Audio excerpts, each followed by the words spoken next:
Hi everyone, trust you all are doing well. So finished installing our choices library in the previous episode, and we actually created this div right here for our tags. So we bring in a form for tags, and then the name is tags. Then we have a select input field, this one right here, and then for the name tags, just make sure you set it to an array because there's be multiple tags that the author might select. Then we have set it an ID of tags, just make sure that multiple. Then the X data, you just set to an empty curly braces, then X init, the function that basically just call on the choices library. Okay, so now in our PostController right here, let's get all the tags. Okay, so let's just get all of them, all the tags, and we pass that to tag, and we're just going to get all of them.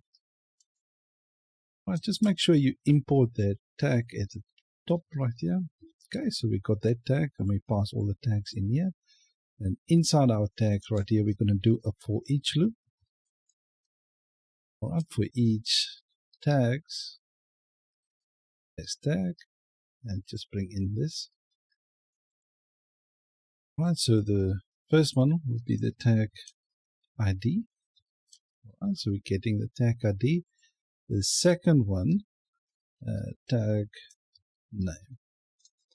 Right, I'm not calling on the property, I'm calling on the methods, right? Because let's just open our tag model.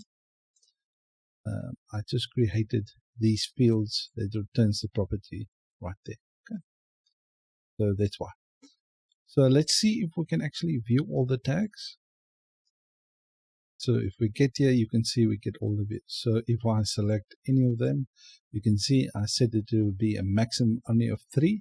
So in our app.js, you will see the max item count. We set it to 3. You can change it to whatever quantity you want. So you can change it to 4, 2, or maybe just 1. I don't know. It's totally up to you. All right, and the remove item button, we set it to true. And when that allows us to do, you'll see we got a little X mark on the button right there.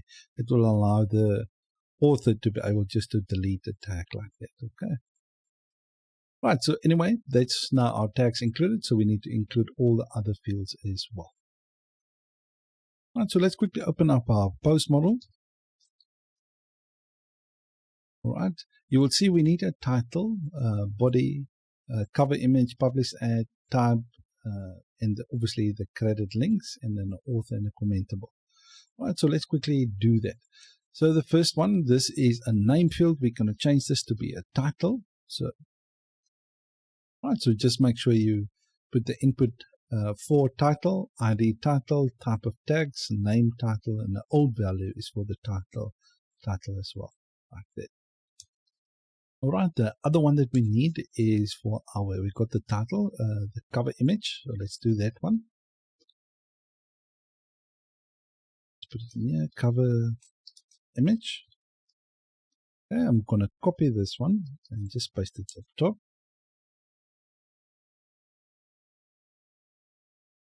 Right, so we've got a cover label for the cover image. The title is basically that. And the ID cover image, this is the name. Actually, this needs to be in this order. Name needs to be in front, actually. Copy that.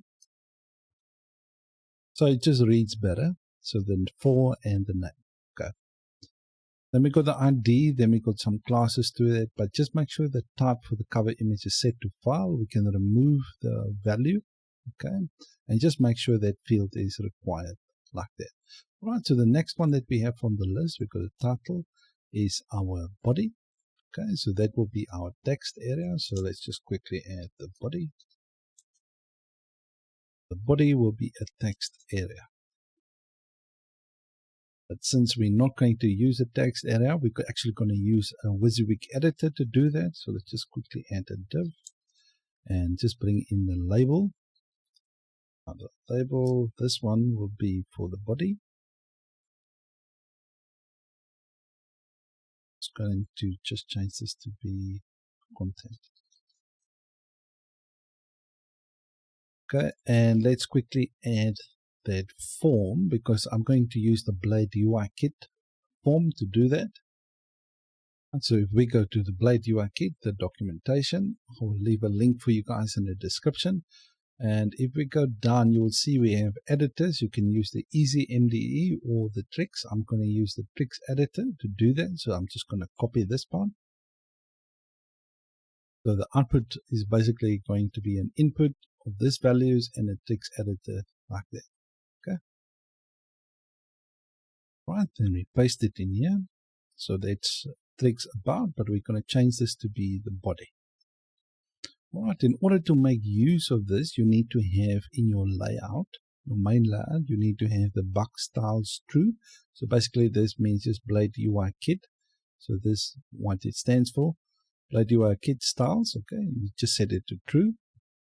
And you need to make sure the BUK scripts, you also set that to true, and just put it above your Livewire scripts as well.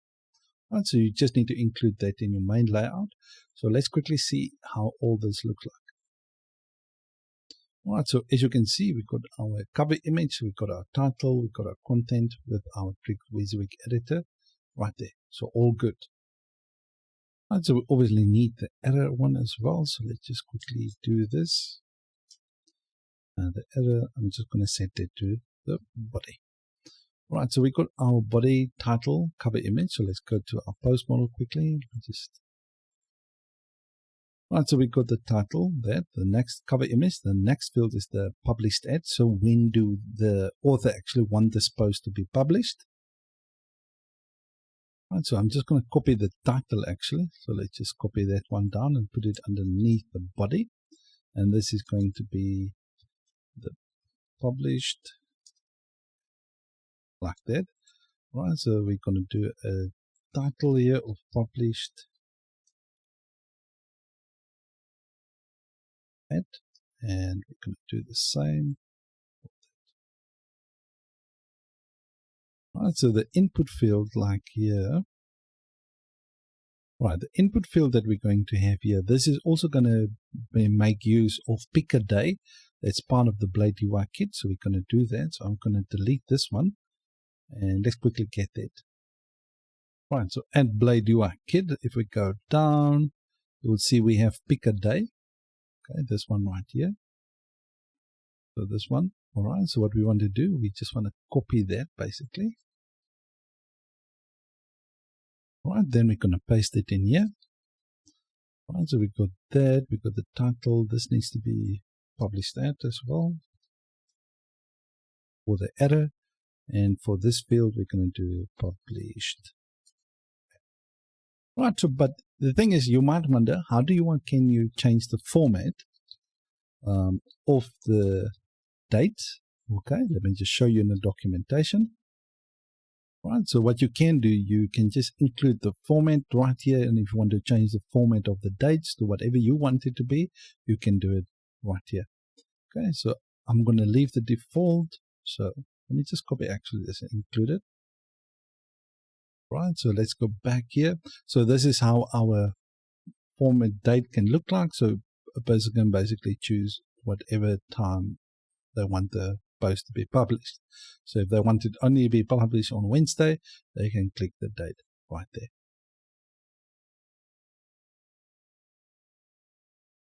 All right, the next thing that we need on the list is the type of post. So if it's either standard, okay, so let's go to our migrations.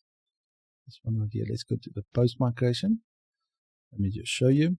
We got either standard or premium. Okay, so we need to be able to, if the author wants to make their post premium, they can just choose it right here. Okay, so if it's premium content, so I'm going to use actually the tags. Let's use this one like that, and I'm going to remove the for each loop. This one right here, and this is going to be type like this, and it's not multiple, so I'm going to remove this choices as well. All right, so we got a type of, let me just put it like this. We're going to have two options. The first one is going to be premium, and the other one is going to be standard. Let's delete this. Right, if you guys are using a num like I did, and if you're following along, just make sure when you pass the date value, the spelling have to be correct. Okay, so if this is premium, you need to make sure that the value that you're passing through is exactly the same. Otherwise, you're going to get an error because SQL, your database is going to expect one of these two values to be filled in. Okay. So now we got that all done. You can obviously add some styling in here because this is going to not look very nice. Right, so as you can see, we got the type and we can standard or premium right there. Okay, but you can obviously add some styling. I'm just going to leave it as is for now. So just to make it uniform with the look and feel of the website. Right, the next fields is going to be the photo credit link and the photo credit text. We're going to do that quickly. So this is basically if you select an image from a library, a stock library, you want the user to, let's say they want to add attribution to the image. So let's say they want to give the author credit or the photographer or whoever. Now let's say you went to PickaDay and you've chosen an image right there and you just want to give this photographer basically credit. You can do that quite easily. Right, for that, I'm just going to copy the title. Just take the title and underneath the tags, okay, I'm just going to copy this one down twice. Now, this will be optional, obviously. So, photo credit text. This is the actual text, and this one is the link. So, photo credit link. Okay. So let me just copy this, copy that. All right, I'm not going to make this field required, so just remove the required and just make sure you include them all. So the photo credit text, the photo credit like this. Let me just change this. I just basically copied this part right there and paste it in here. Okay. The next one that we need is we want to know if the author, let's go to the post right here, want to allow any comments. Okay. So let's just quickly add that field in there. So allow comments. Okay, so we're going to have an input. So let's just create a div. All right, so you can obviously add additional styling however you want. I'm just going to help you how to add it in here, and I'm going to add my own styling, but at the back on the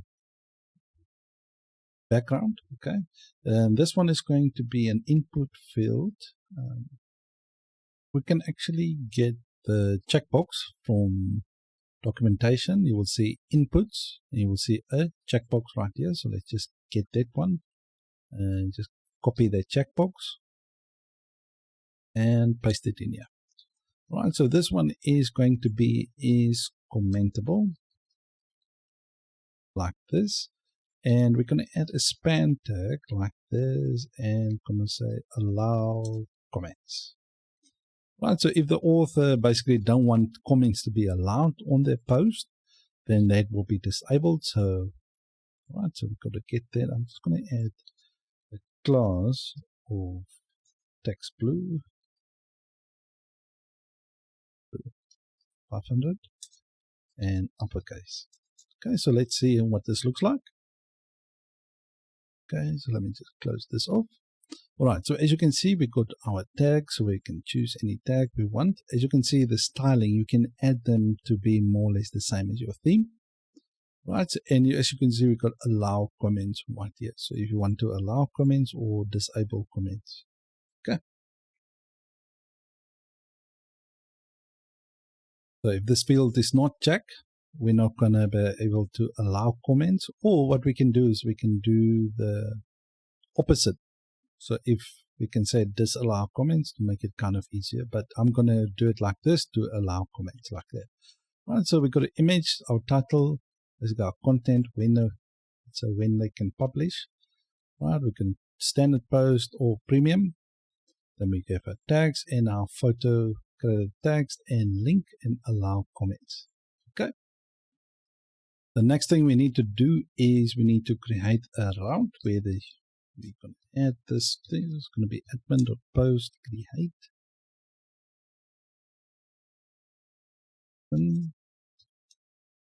Post create store actually. Right, so this is the Blade UI Kit form, but if you don't have that, okay, you're using a different form, just make sure that you add a method of post, and you need to add an @CSRF field here as well. Otherwise, you're going to get a 419 error. Okay, so just make sure that you do it like this, obviously with the correct route.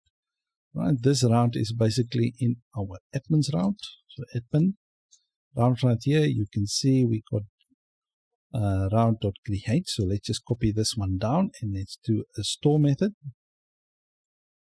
like that. And I'm going to call on the store and let's just create a store. So just make sure this is not a get route. This must be a post route like that. Okay, so when we click that, this form right here, it needs to submit to this route, and this route basically will call on the store method right here. So let me just quickly return the request like that for now, but we're going to do this part in the next episode. So thank you guys for watching. If you liked the video, please give it a like, and if you have any comments, feedback or suggestions, please leave it for me in the comment section. Thank you guys, and see you in the next one. Adios.